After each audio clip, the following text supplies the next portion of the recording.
দাসপুরে বিজেপির সভায় তৃণমূল ও সিপিএম ছেড়ে বিজেপিতে যোগদান করলেন একাধিক ব্যক্তি। বিজেপি সূত্রের খবর, এদিন প্রায় 200টি পরিবার বিজেপিতে যোগদান করেছে।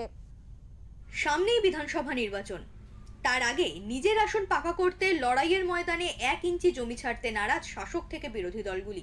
এই অবস্থায় মেদিনীপুরের দাসপুরে বিজেপির একটি সভায় বিজেপি নেতা শ্রমিক ভট্টাচার্যের হাত ধরে তৃণমূল কংগ্রেস ও সিপিএম ছেড়ে বিজেপিতে যোগদান করলো প্রায় 200টি পরিবার। যোগদানকারীদের মধ্যে এক ব্যক্তি জানান, তিনি আগে সিপিএম এর সঙ্গে যুক্ত ছিলেন কিন্তু বর্তমানে বিজেপিতে যোগদান করেছেন। আমি দীর্ঘ ছোটবেলা থেকে রাজনীতির সঙ্গে যুক্ত, সরাসরি 2011 সালে পার্টিতে আসে সক্রিয়ভাবে। জেলার এসএফআই এর জেলা কমিটির সদস্য ছিলাম। 20 সাল থেকে পার্টির সঙ্গে কোনো টাচ নেই। তারা ভোটের সময় এলেই আমাকে যোগাযোগ করে।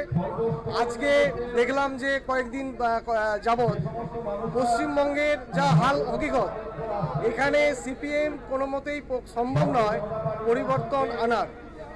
এই জন্যেই অ্যাকচুয়ালি এলাম। আর সিপিএমে ছিলাম, এসএফআই পশ্চিম মেদিনীপুর জেলা কমিটির প্রাক্তন সদস্য। বিজেপি নেতা শ্রমিক ভট্টাচার্য বলেন, এরা এখন থেকে বিজেপির কর্মী। যে বিজেপির পতাকা ধরবে সে আগে কোন দলে ছিল তা জানার দরকার নেই, এখন তারা সবাই বিজেপির লোক। তিনি আরও দাবি করেন, এই যোগদানের ফলে রাজ্য সহ দাসপুরে বিজেপি আরও শক্তিশালী হবে। অন্যদিকে এই দাবিকে উড়িয়ে দিয়ে বামেদের বক্তব্য, যারা বিজেপিতে যোগদান করেছে তারা কোনোভাবেই সিপিএম এর সঙ্গে যুক্ত ছিল না, সিপিএম এর নাম ভাঙিয়ে এসব করা হচ্ছে। যে এলাকায় বাড়ি সেই এলাকার আমাদের পার্টির যে সাংগঠনিক কাঠামো আছে, তার শাখা এরিয়া, তার সঙ্গে কোনো সম্পর্ক নেই, কোনো মিটিং মিছিলে কোনোদিন আসেনি। এখন বিজ্ঞাপন দিয়ে আমার তো খুবই কি বলবো, দুর্ভাগ্য যে বিজেপির রাজ্যের নেতাকে এনে ঝান্ডা দিয়ে ধরানোর সময় সিপিআইএম এসএফআইয়ের এইসব তকমা নিয়ে তাদের থলি ভরতে হচ্ছে।